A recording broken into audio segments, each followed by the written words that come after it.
So that's my topic. Hopefully, after I go through these slides, you guys will maybe want to decide and to adopt. So, did you know that last year, 2013, only 475 kids in California were adopted, and only one of them was 18? So, the rest of them are from ages 1 through 17 were the ones that most likely got adopted, and the ones that were most, the one that they picked most was children under 1 year old. So, I'm going to go through a scenario with you all. So, imagine, we all sleep a lot, right? So, imagine one day you sleep, and it's like pretty heavy sleep, and you wake up and find out that you don't have any parents. How do you think you would feel? You'd feel alone, you would feel depressed, you would feel confused, and you wouldn't know what to do, right? Well, children living in orphanages feel that way every day.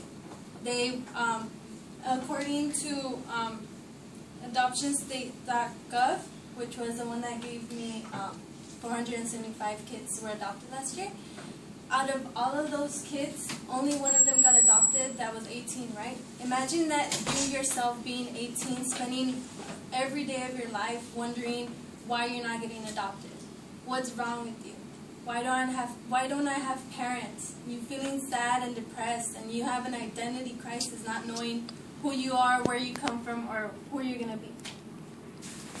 So my thesis is, like I said, for all of you to know, maybe in the future look into adopting, and knowing that there is a decline in adoption and what we can do to change that.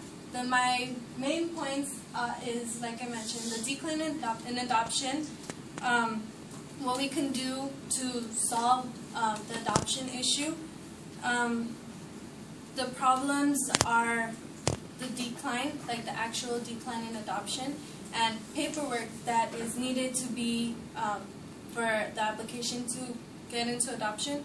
And the causes is because the regulations that are now being changed, and the reason that paperwork is being held up. And the solutions that I will give you is, adopting and patience. So, through the year 1999 through 2013, there was a decline, as you can see.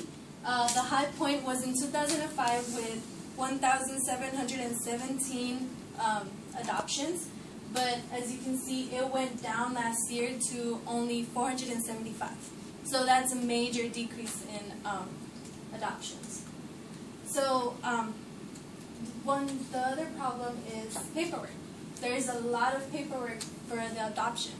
There's fingerprints, signatures, recommendations. There's a whole bunch of paperwork. Okay, the regulations. So China and Russia are the most common international agencies from which people tend to adopt children.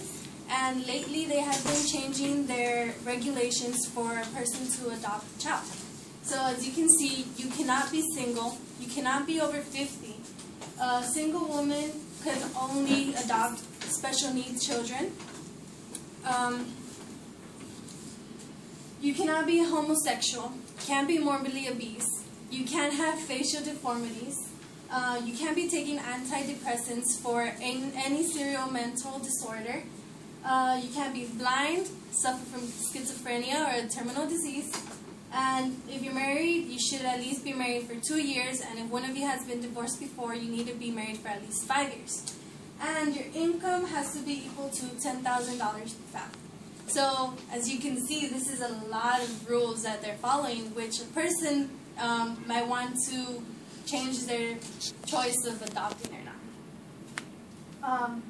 Paperwork is the second reason why there is a decline in adoption, which my sister, who was applying to adopt, she told me that you need to take an orientation class. You need 3 months, that's supposed to say 4, for 3 months for classes, which is training yourself and having your house, in a certain way.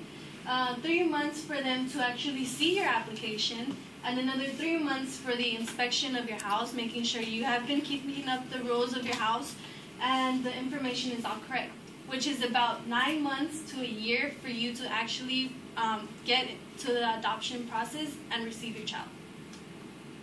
However, like I mentioned before in the scenario, imagine one day you wake up without parents. Well, these kids don't wake up to that and then the next minute, they have their parents with them.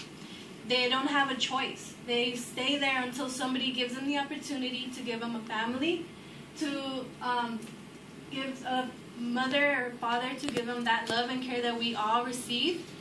And the hard work, every parent, does a lot of hard work for ourselves. They get us through school.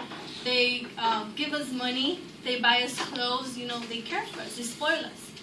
And these kids don't have that opportunity. They don't have the chance to run to their mom and hug them and kiss them, or for their mom to buy them a nice, pretty dress for their birthday, or buy them a phone, or something we all really want, but our parents don't want to get it for us, but they do anyway because they love us. They don't have that chance because we don't give them the opportunity to have a family. And we all deserve to have a family because that's what we live for. We live for love, and we all need that in our life.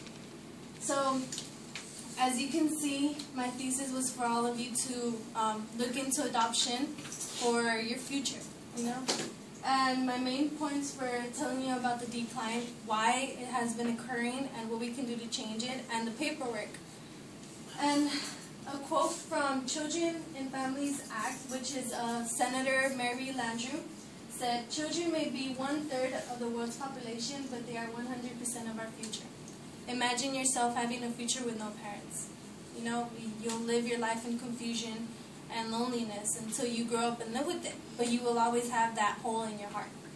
So maybe in your future, you want to give that child an opportunity, a family, and all you need is, persistence in saying, I do want to do this for this child. I do want to give them that hope and love that they need.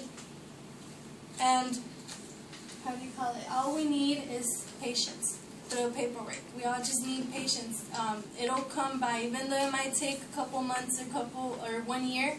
In the end, it'll all be worth it, seeing that child, in your arms, smiling, giving them back the hope, giving them love, and the love that we all receive. And that's my